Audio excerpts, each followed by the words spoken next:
بفكر احط تخشينة، يعني تخشينة حاجة كده اهي.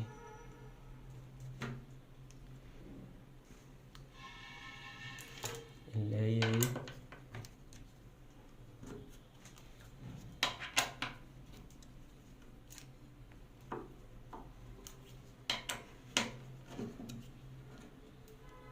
اهي.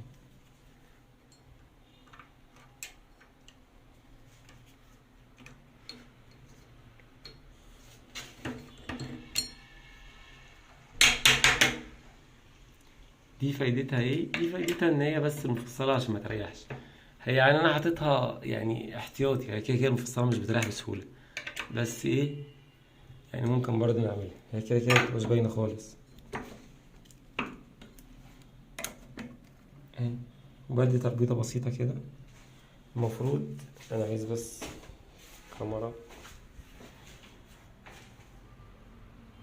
بس حضراتكم اهو. ركبت الاتنين اللي فوق، التالتة اللي هي في حيط هركبها في الضرف على طول. ادي الضرفة اهي جديدة، الكياس بتاعتها.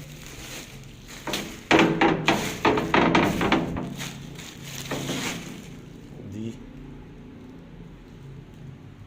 خرم المقبض، انا دايما بعمل المقبض لفوق، في ناس بتعمله لتحت بس انا يعني شايفه لفوق. هتعرفوا دلوقتي يعني ايه فوق وتحت، يعني اتجاه الفواطة، يعني كده الفواطة وكده المقبض. انت هتشوفه في اخر الفيديو وانا بركب المقبض برضه، مش عايزين نستعجل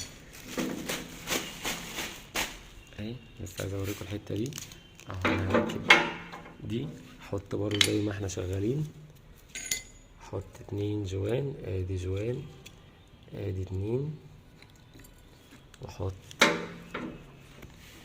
دي كده اهو. يعني ماشي ايه خطوة خطوة.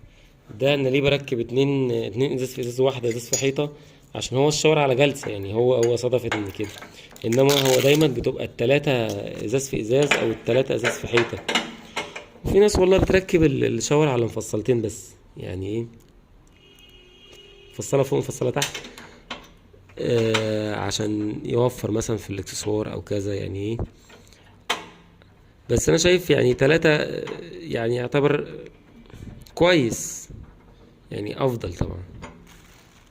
بس طبعا الموضوع التكلفة والاسعار والكلام دوت، دي بيبقى على حسب بقى الاتفاق ما بينه وما بين الزبون، يعني ممكن هو عايز يوفر للزبون او يوفر لنفسه، ايا كان الموضوع.